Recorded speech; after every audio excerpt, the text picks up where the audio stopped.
How we doing, ladies and gentlemen, over on the fellowship side of things? Hopefully you guys are doing well. This is going to be the build I've been playing going into Eternal. I have cleared up to, I believe, Eternal 12, Eternal 13 so far. We're still in early days. It's day 3. And I've been plugging it because the boys are online sometimes and then offline other times. The problem with having EU players, but it's been a fun time. So I've gone through a couple of different builds and a couple different renditions, all of which are on the channel so far. But I dropped the final legendary I needed, which was the boots, which I'll just take the chat cover off to showcase to you what they do. Your entropy's claim now has 2 charges, and its duration is increased by 2 seconds. Now, I originally thought, okay, this is kind of underwhelming, this is kind of mid, whatever, but turns out it's actually the best one. The Oblivion one might still be the best one, but that'll depend entirely on where the DPS cutoffs are, if you need the DPS from Aeona to actually, like, push higher and whatnot. And the Oblivion one also immediately copped a nerf because of how fucking powerful it was. So, rather than going flavor of the month that's going to get immediately nerfed, my plan is to make use of this one, most likely, because I've opted for a more healing-focused option with this setup, and it has been working exceptionally well. I'm able to survive through things that any other healer would instantaneously die from, and I don't just mean because Aura of Fate is exceptionally busted. So, to take a look at our talents, gems, and stat line, you'll see my stat line is expertise. I have a nice little 31% here, as well as 24% haste. That's going to be our stat prio, because expertise will increase all damage, healing, and absorb effects triggered by you. So all healing we do is going to be 31.31% more powerful. Beautiful. Love that. We are on point. As well as haste will make our dots tick that much quicker. So more dot damage, more healing overall, and then more tick rate and attack speed, or tick rate, casting speed, whatever have you, on spells and or on dots, of which there will be many. So we come into the talents over here, and we're going to be working with Centralic Burst, Chrona Tap, Euchronia, Synchronicity, Temporal Shift, Surging Chrona, Paradoxical Twist, and Echoes of Divinity. Now, you'll know, if you watched one of the previous videos, that I was absolutely loving playing Continuum Shift. And this was exceptionally good until I started to run into problems with the Unfolding Doom build. The problem was that my tanks kept getting melted before I could get comfortable. So what winds up happening, and in Fellowship in particular, is that your tanks are gonna mega pull like a psychopath, especially because A, Aeona's overtuned, and B, Xavian's overtuned. So as a result, people are playing like spastic crackheads and pulling 3/4 of the key in one go. So, as a result, you don't really have ramp time. You kind of just gotta fix the guy's mistakes because he's gonna pull it all instantly. And by the time you get to the point where you can do stuff, he's already 60 to 30% with a mega stagger bar. So the problem I was having was my tank would pull everything, be at about 60%, and instead of having my opener be, heal him, I would have to go and use Unfolding Doom into the AoE.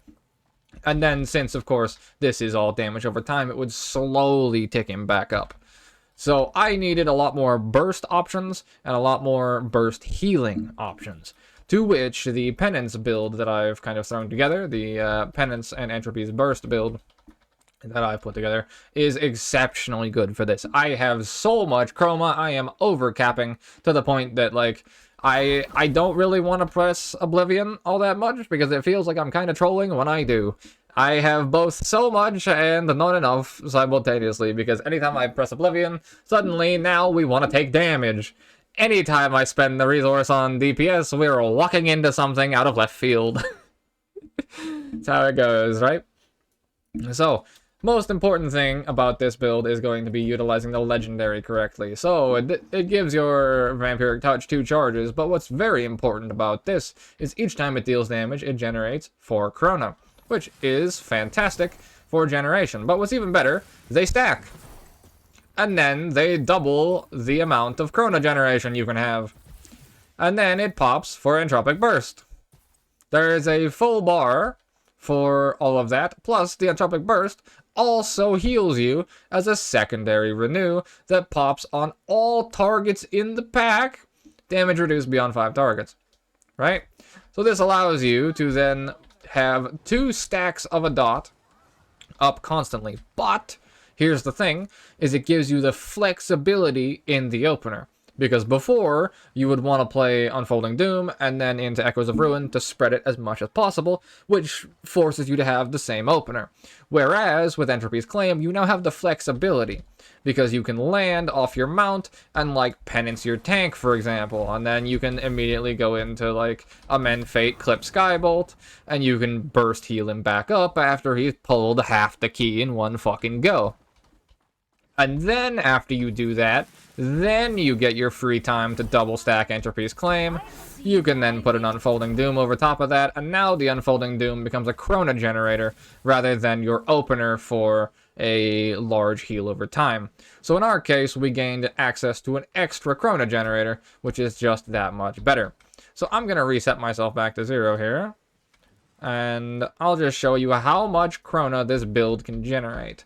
So if we start from 0, and we open with Fleeting Hour into Empowered Temporal Barrage, we'll quite literally be instantaneously overcapped into a double, into double cast, into double penance, into free Restore Cant, into another one, into double Skybolt, into Empower, into another one, into Unfolding Doom, into another one, into another one, into a free one, into a Temporal Barrage, into another one.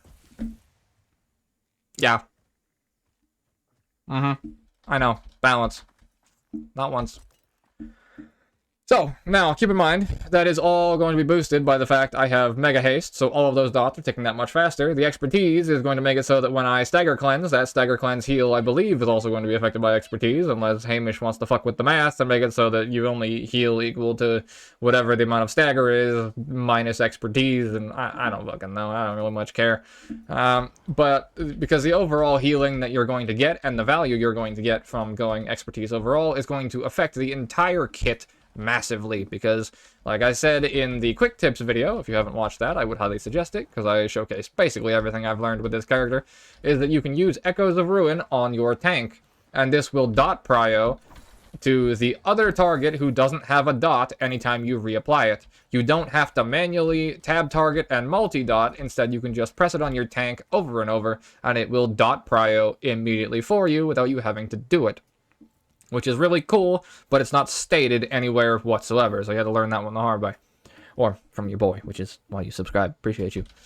But, as a result, this is now my filler button. If I have nothing to do, I am just spamming Echoes of Ruin on my tank, because rather than applying it all on the pack immediately, my opener is React, and then, okay, I have a chance to breathe.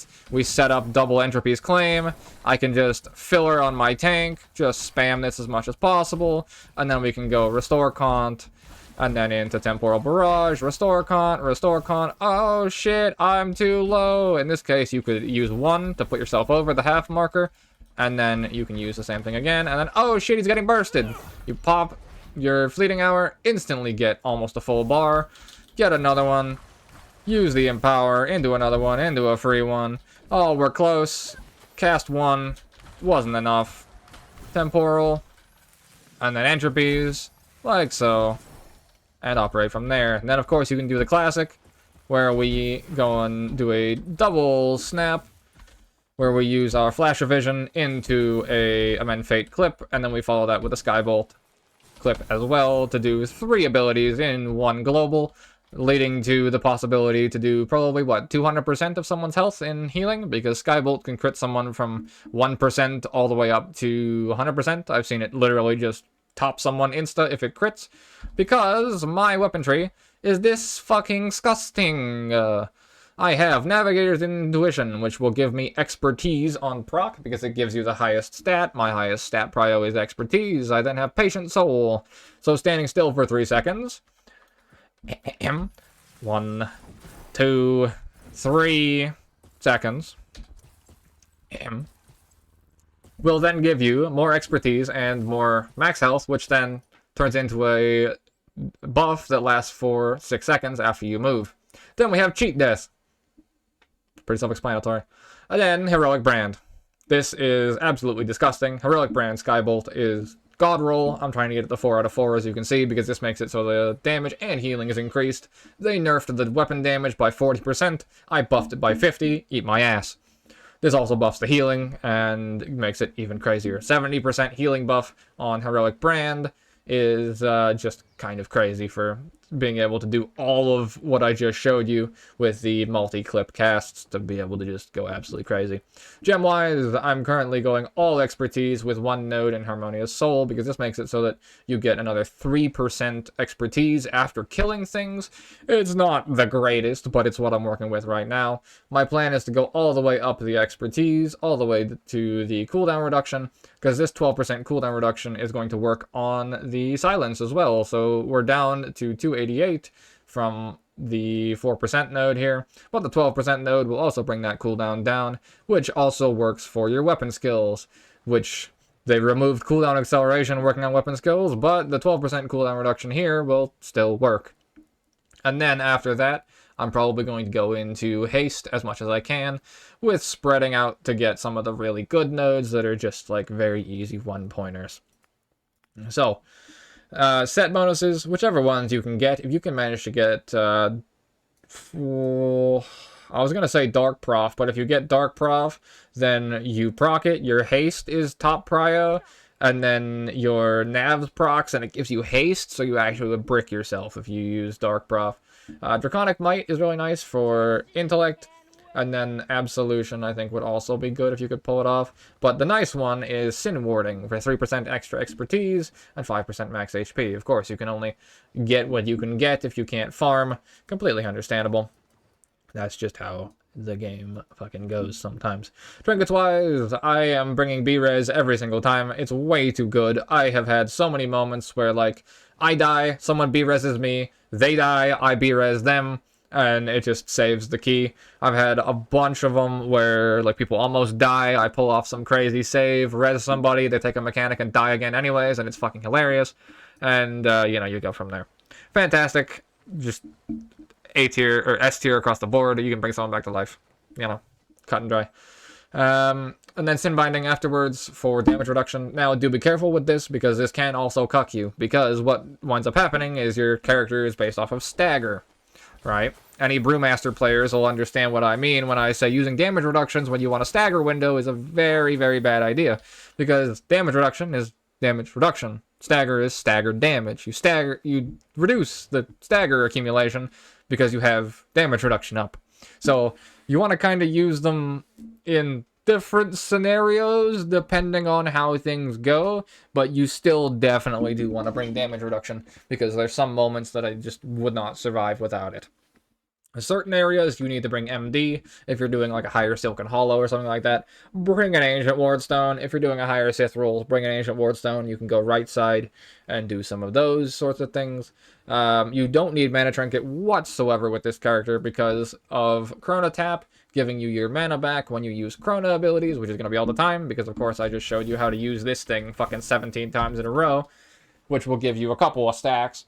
And on top of that, this thing that I just used 17 times in a row, if you read the tooltip, generates mana based on the amount of stagger cleansed.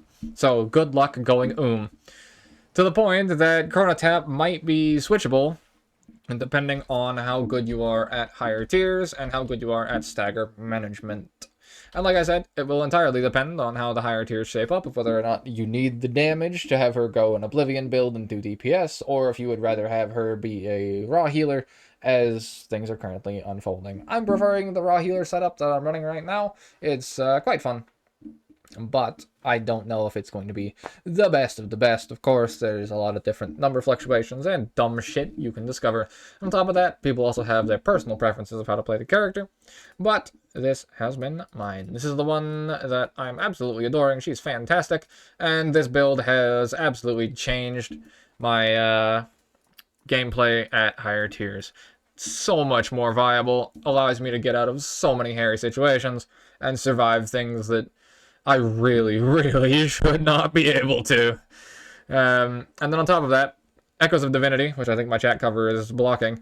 makes it so that when you use your Restore Continuity, you will then get Stagger Cleanse equal to 9% of the target's max HP over 3 seconds. Now, with Restore Continuity, this can then also apply to the entire team, which of course I showed you earlier, how to, rotate the entire thing like crazy.